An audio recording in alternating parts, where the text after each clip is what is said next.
As I just mentioned, over on the audio only side of the show, now we welcome in Lauren and Fred. We appreciate so much y'all joining us, sharing your insights, sharing your expertise here on the Big Bid Theory. How's everybody doing today? Wonderful. Thanks for having us. Absolutely. We're always excited. And just as I mentioned on the audio side, but for folks who are watching the YouTube only version of the show, I was fortunate to cross paths with Fred and Lauren over at NCAGP's event that they had in Wilmington, North Carolina, a number of months ago. So many great things going on, not just there in the state of North Carolina, but also in the Carolinas. As everybody on the show knows, I worked at Clemson once upon a time. So I'm certainly, there's a piece of my heart that's still there in the Carolinas. But anyway, enough about that. Lauren, let's go ahead and start with you. As we're all well aware, and as I travel around the country, I hear the stories, I see the reports that there are a number of people who are leaving the government purchasing careers for, whether it be retirement, whatever the case may be. But then on the flip side, there are also a number of people who are either thinking about a career in government purchasing, maybe it's a career move, or maybe they're right out of college. So Lauren, I'm going to kind of give you the microphone. What would you say to people who are considering a job in government purchasing? Tell us some of the pluses. Yeah, so for me, I found it to be a great career opportunity and a secure job. The skills that you learn are transferable. You can bring to any type of other position. That's why you might see the transition between local government purchasing, and then some people go on to do private sector purchasing. Also, the thing I like about purchasing is every day is different. You get to deal with different people, different departments. The other cool thing is you're in charge of buying anything from like a pen to an aerial fire truck. So there's like all different stuff that you get to touch and learn about. So. And Fred, we'll pass the baton to you. As I mentioned in the introduction, when I went through everybody's bios, you've been in purchasing for over 3 decades. So what would you tell people? So I would concur with Lauren on one specific point. And it's been my experience, and I think you might get this across the industry, that no one as a child says, you know what, I want to grow up and be a purchasing agent or a procurement officer. It just doesn't happen. It's a job that you evolve into through a myriad of, it could be opportunity, it could be, interest, but it's nothing that, like you kind of set your teeth for to go take a bite out of. Me, for example, I was 100 years old and met with a gentleman at my church who had just got appointed to a city job. And I said, hey, are there any job opportunities down there? And he asked me, did you ever do any buying? And I'm kind of clueless as to what he was talking about. I thought he just meant as a consumer. And no, lo and behold, he was talking about procurement. He was talking about entry-level buying. And I went down, I interviewed with him. He saw I had the basics, and I evolved into a position in a procurement department. All of that to say, I would tell folks that it is one of the best opportunities to have, to happen along, to really hone your skills at. I think it's a good opportunity for people. And then in my instance, 32 years in the industry, a couple of pensions later, I think it turned out to be a good move for me. So.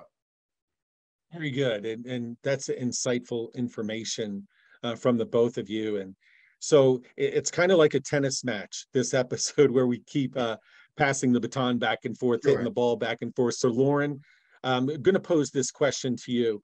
Of course, our audience here at the Big Bid Theory, it includes a number of businesses who are already vendors, who are already suppliers, plan holders, and there are some who are weighing the benefits of doing so. We know, you two know better than I do, that not every business in the U.S. is pursuing government contracts. However, Lauren, they're in the city of Durham, and I understand that agencies operate differently, but they're in the city of Durham specifically. what do you and your team do to help businesses as far as the registration process, qualifying, pursuing, and trying to win these government contracts? What kind of help do you and your team offer?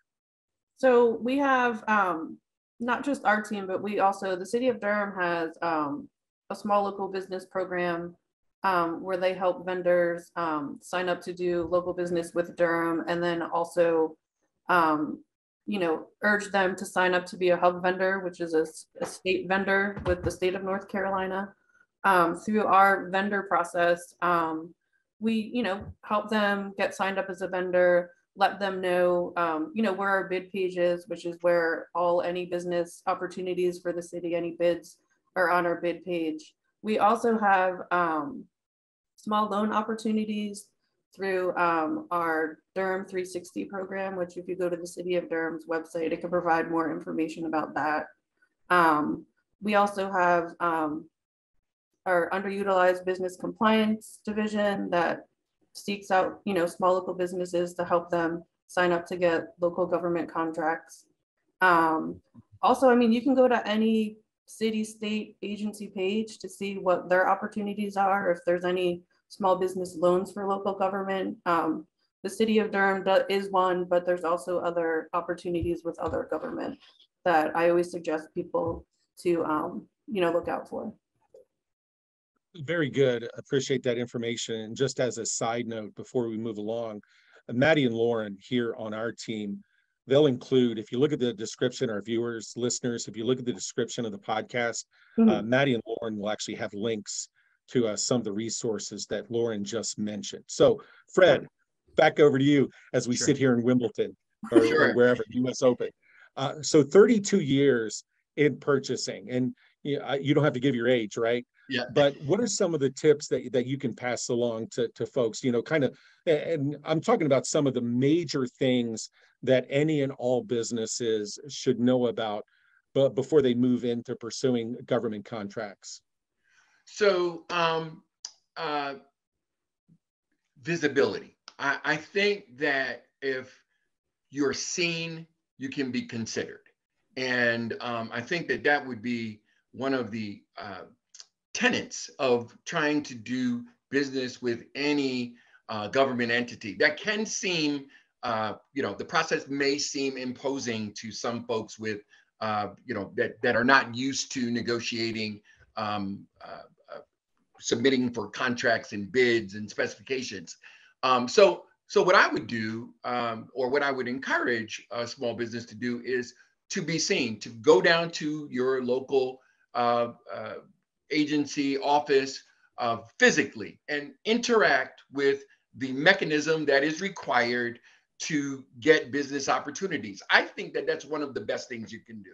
Be proactive. Now, in this world of virtuality and all of the computers and everything that folks can do, through logging on, you can actually put that process to the test by reaching out, going through the local websites for the city agencies and the government agencies that you're trying to apply for. And as Lauren said, negotiate your way through the vendor recruiting data, vendor application process, those sorts of things, to get yourself familiar with what the requirements are there. But whether you do it virtually, whether you get up and walk down to your local government office, the process of being seen and reaching out to be proactive to find out what's out there is one of the best things you can do. I think that will garner more information, more opportunities, and it's your own initiative that will push you into opportunities that you didn't know anything about previously. Yeah, I just kind of want to go kind of extend on what Fred's saying. There's also look out for there's events and stuff that some of these governments have for new vendors. Look out for that to kind of show your face. Fred and I have attended a couple, and we collect business cards and try to forward that information on to departments that may need that type of service. So just like Fred said, get your name out there, let local government know that you're interested in bidding on these projects. Yeah, absolutely. And I'll just say this because, again, I travel around. I've said it on the show before. This year alone, I've traveled from Hawaii to Boston, many points in between. But to you businesses who are watching and listening out there, what Lauren and Fred just said, the things that they said about the help that is available, I'm hearing that everywhere. Um, the purchasing people I cross paths with are dedicated, passionate people, and they are there to help, and everybody's willing to help. So this question is for both of you. Sure. And Lauren and Fred, I don't know how often you've listened to the show. I'm sure it's been many, many times. But for our loyal listeners and viewers, they know that since we flipped the switch on our show 9 seasons ago, we have really championed the efforts of small business, women-owned businesses, minority-owned, disadvantaged. I'm a veteran-owned businesses. So I know from feedback I've heard from those people, Fred, I heard you say earlier that, the process can be daunting. Yes. It can seem like a mountain. Well, Sure. for those businesses specifically, Lauren and Fred, I'm going to open it up. What would you tell those people who are watching you and listening to you right now? So if I may, Lauren, because I want to kind of just tail in on what I ended on before. You have to start with the registration process. You have to be seen. So now that you're seen and you're trying to negotiate your way through what may, for some people, seem daunting or seem like an inordinate amount of paperwork, it's required. It's necessary in most cases because we are a system of laws and rules in government, and we have to know who we're doing business with. So if you need help, put your hand up. You've said something very important. Connect with the purchasing folks, connect with the vendor maintenance folks or team, and tell them what you're trying to do. I just want to be considered. I'll end on this. Langston Hughes, he wrote a poem. It's titled I Too, I-T-O-O. And it's a metaphoric poem about getting a seat at the table and being seen. Wonderfully written. I recommend it for all your listeners and viewers. The point of that poem and how it ties in here is if you're not seen, you can't get a seat at the table. So throw your hand up, be visible, get involved, do like Lauren said, go to whatever opportunities are being hosted by cities, government agencies to recruit vendors, get on list, be involved, be involved. Lauren, what do you say? What do you say, Lauren, to that women-owned business, that sole proprietor who's there in, it doesn't matter if it's Durham or if it's Raleigh or if it's Boone, North Carolina, Charlotte, Cary, Wilmington, wherever. What would you say to that person who's watching right now? Reach out, like Fred said, reach out to your local government, find out what the opportunities are, let that local government or state agency know the services that you're providing. Try to find out if there's, small business loans or that kind of assistance to help, build something. If you're trying to build something from, the ground up, there are, companies that will assist, not just city stuff. There's also vendors we're starting to see that want to help these small minority women-owned businesses start startups. So kind of look out to see who you can seek help from that can help guide you through the process.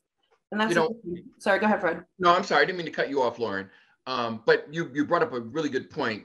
Another tangible, concrete kind of step that can be made, Bill, for your listeners and folk trying to get business started with the city is whatever it is that you're offering, if you tie it to a larger company that they may be soliciting for, these larger companies are required to have minimal MBE, WBE, and DBE participation percentages.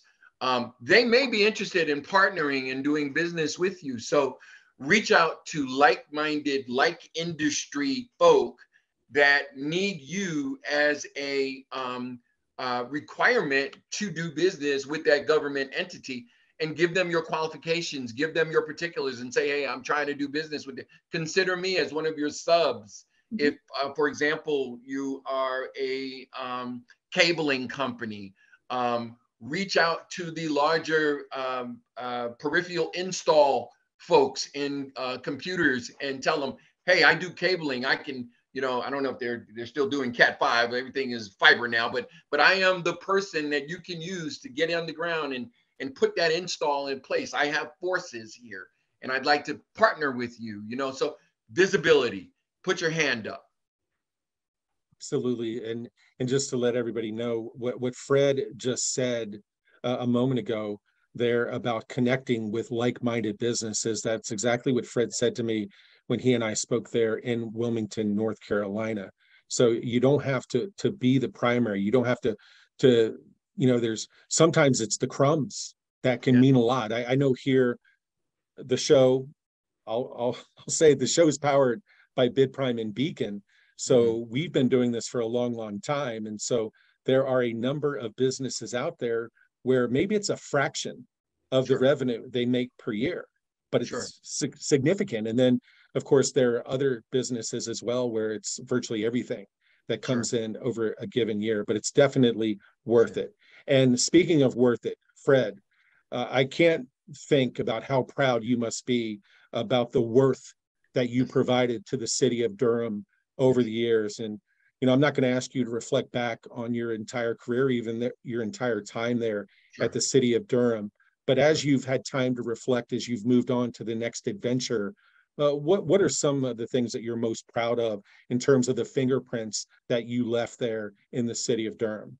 Sure. Well, my barometer for that, my answer will be Lauren, who who I had the pleasure of working with for the last year and a half prior to her being placed in my position in an interim acting role. And I believe inevitably will be permanently put into that position. Consistency, to answer your question. Intentionality, to answer your question. Your being consistent, and what I mean when I say consistent, I mean your yes is your yes and your no is your no. If you're going to say something, do it. If you're going to promise something, follow up on it. Try not to promise anything, especially when the environment might require several things to happen for you to fulfill a requirement. But when you talk to the internal folks in your organization, they are your internal customers. They are to be treated like customers, not just a department that needs something. You own that request from conception to development and the actual buy, the purchase of it and the delivery of it. Beyond that, it's all yours. When it comes to you, you own it. You have to help them. You have to be diligent in helping them. You have to be intentional in helping them. So I think consistency, intentionality, and truthfulness, being, just true to your process. Yeah, well, very great words there, Fred. And on behalf of our entire audience, and certainly myself and the team here at the Big Bid Theory, we salute you for, again, your career in government purchasing and the difference that you've made in the lives of so many people. Before we let you go, though, Fred, I mentioned it as I went through the bios in the lead into this conversation, but you've moved on to the next chapter. Sure. If there is a business, I'll just leave it at business. If there's a business out there who, again, is thinking about putting their toe in the water, or maybe they want to clean things up, maybe what they're doing isn't quite working to the degree that they were hoping. So if you wouldn't mind pass along, how can people get in touch with you if they want to tap into that expertise that you clearly own? Sure. So my best vehicle for getting in touch with me would be my email address, which is fred1153@icloud.com. That would be the best way to get in touch with me. And I'm sure you will make that available for your listeners and your viewers. I will end on the fact that you've actually, we're on the precipice of a small business startup of our own, which is to help businesses do business with large entities in the city. So right now we're in the development stage. Conversations are being had, and I am open to having a conversation with you if you're a new business or existing business that would like to do business with maybe this Goliath prospect or process that you think is bigger than it actually is. I'll help you chop it down a little bit, and maybe we'll bite it in small bites, like eating an elephant, so to speak, right? Very good, and that's a great note to end the conversation on this segment on. As Fred just mentioned, indeed, you can go to the description of the show, whether it be YouTube or any of the podcast platforms where we reside, and there will be Fred's contact information listed right there. So Lauren and Fred, thank you so much for carving some time out. I know that you're both busy, very busy people, but the information that you've passed along, it's going to matter to somebody. So thank you. Thank you so much, Bill. Yeah, thank you for having us.